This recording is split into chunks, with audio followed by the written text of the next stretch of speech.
दोस्तों, महाराष्ट्र में इन दिनों बीएमसी चुनाव की तैयारियां जोरों पे हैं। सभी दलों के नेता अपने खेमों को मजबूत करने में जुटे हैं। एक तरफ जहां नेताओं के पाला बदलने की खबरें सामने आ रही हैं, दूसरी तरफ राष्ट्र नेता एक दूसरे पे जम के आरोप प्रत्यारोप लगा रहे हैं। इस बीच शिवसेना उद्धव गुट के नेता और सांसद संजय राउत ने एकनाथ शिंदे की शिवसेना और बीजेपी पे तीखा हमला बोला। उन्होंने शिंदे गुट को अमित शाह की शिवसेना बताते हुए कहा कि असली शिवसेना वही है जिसका नेतृत्व उद्धव ठाकरे कर रहे हैं। इतना ही नहीं, राउत ने साफ शब्दों में कहा कि चाहे मुंबई नगर पालिका चुनाव हो या महाराष्ट्र विधानसभा चुनाव, उनकी पार्टी अपने दम पे मैदान में उतरती है और किसी के सामने भीख नहीं मांगती। इसके साथ ही राउत ने बीजेपी द्वारा प्रधानमंत्री नरेंद्र मोदी और अमित शाह, योगी आदित्यनाथ और अन्य बड़े नेताओं को स्टार प्रचारक बनाए जाने पर भी राउत ने सवाल उठाए। उन्होंने कहा कि इस चुनाव में मोदी जी को आने की क्या जरूरत है, क्या महाराष्ट्र के मुख्यमंत्री सक्षम नहीं है। राउत ने आरोप लगाया कि योगी आदित्यनाथ और अन्य राज्यों के मुख्यमंत्रियों को लाके माहौल खराब करने की कोशिश की जा रही है।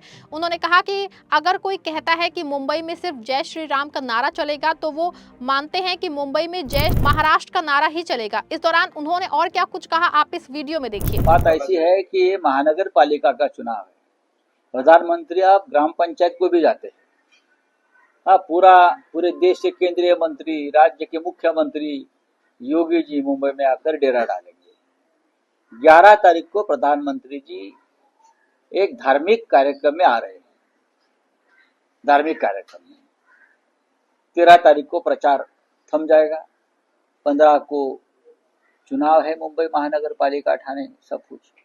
और प्रधानमंत्री जी अगर 11 को मुंबई में आते हैं तो राज्य निवडणूक आयोग जो है, राज्य चुनाव आयोग, उनको रोकना चाहिए। कौन से कार्यक्रम को आ रहे? धार्मिक कार्यक्रम है, वो बाद में भी हो सकता है, लेकिन उस माध्यम से उन लोगों को वो अपील करेंगे कि भारतीय जनता पार्टी को वोट दीजिए, मैं आया हूं आपके कार्यक्रम। तो चुनाव आयोग की जिम्मेदारी है कि इस प्रकार के कार्यक्रम को रोकना चाहिए। आपको बता रहे कि मुंबई में आगामी बीएमसी चुनावों से पहले सियासी माहौल को और गर्माता दिख रहा है। विधानसभा चुनाव में बनी महायुति की एकता पूरी तरह से बिखरती हुई नजर आ रही है। कई जगह ऐसी हैं जहां बीजेपी और शिंदे गुट अलग अलग चुनाव लड़ने वाले हैं, क्योंकि दोनों के बीच में बात नहीं बन पाई है। इसी कड़ी में बता दें आपको, छत्रपति संभाजी नगर और पुणे महानगर पालिका चुनावों में बीजेपी और एकनाथ शिंदे की शिवसेना अकेले चुनाव लड़ेगी। दोनों पार्टियों के बीच सीट बंटवारे की बातचीत विफल हो गई है। सत्तारूढ़ महायुति में सहयोगी रहे दोनों दलों के नेता अब गठबंधन टूटने को लेकर एक दूसरे पे आरोप प्रत्यारोप लगा कर रहे हैं।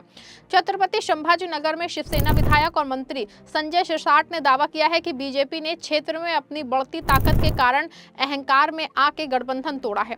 शिरसाट ने कहा कि उनकी पार्टी ने महानगर पालिका चुनावों के लिए बीजेपी के साथ गठबंधन पे लगातार जोर दिया था और क्षेत्र के मतदाताओं की भी यही राय थी।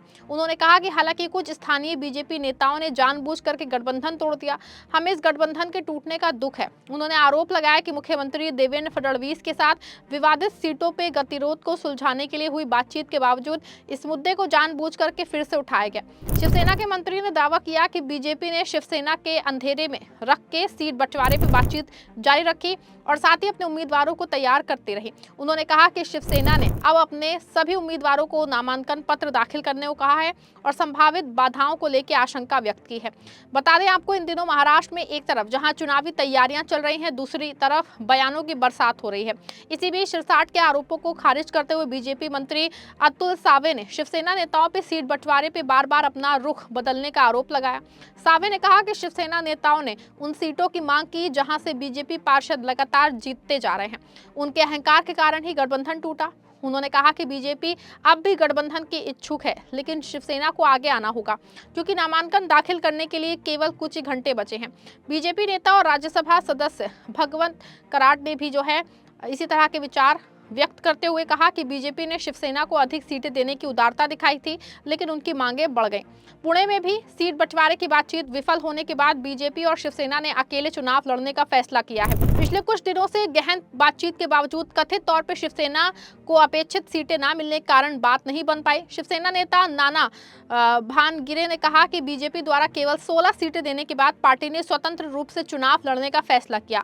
उन्होंने कहा कि पार्टी पुणे में 165 सीटों पर चुनाव लड़ेगी और सभी उम्मीदवारों को एबी फॉर्म दिए जाएंगे। इतना ही नहीं दोस्तों, महाराष्ट्र के लातूर नगर निगम चुनाव को लेकर के चल रही राजनीतिक चर्चाओं पे अब विराम लग गया है। लंबे समय से जिस भाजपा राकांपा गठबंधन की अटकलें लगाई जा रही थी, वो अब होता हुआ नजर नहीं आ रहा है। भाजपा ने साफ कर दिया है कि वो लातूर नगर निगम की सभी 70 सीटों पर अकेले ही चुनाव लड़ेगी।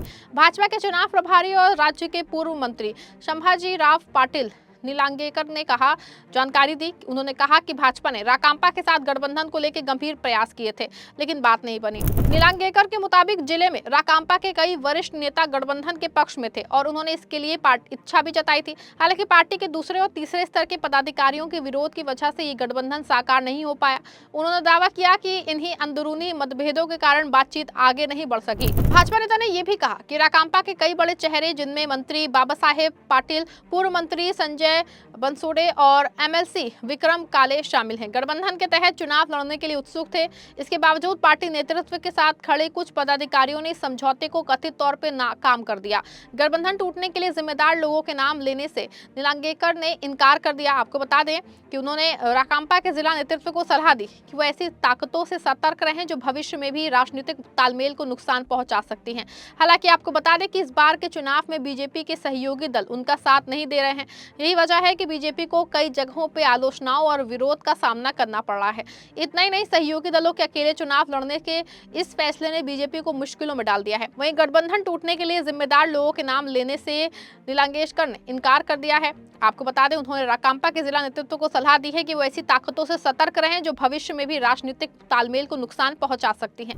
बीजेपी और एकनाथ शिंदे की शिवसेना ने नागपुर महानगर पालिका चुनाव की सभी 151 सीट के लिए उम्मीदवारों की घोषणा कर दी है। महायुति ने शामिल अजित पवार की राष्ट्रवादी कांग्रेस पार्टी ने अलग से चुनाव लड़ने का फैसला किया है। अधिकतम 143 सीट पे चुनाव लड़ेंगी और शिवसेना के लिए केवल 8 सीट छोड़ी जाएंगी। बीजेपी की नागपुर इकाई के अध्यक्ष दयाशंकर तिवारी ने सूची साझा की है। इसी संबंधित एक कार्यक्रम में महाविकास अघाड़ी के घटक दलों कांग्रेस और एनसीपी शरद चंद्र पवार ने नागपुर निगम चुनाव अलग लड़ने का फैसला किया है। शरद पवार के नेतृत्व वाली पार्टी ने कांग्रेस पे 15 सीटें आवंटित न करने का आरोप लगाया है। एनसीपी की नागपुर इकाई के अध्यक्ष दुनेश्वर पेठे ने दावा किया है कि कांग्रेस के नेताओं के साथ बातचीत जारी रही। उन्होंने कहा कि बाद में नेताओं ने उनके फोन का जवाब देना बंद कर दिया, जिससे संकेत मिलना ये है कि वो गठबंधन नहीं करना चाहते हैं।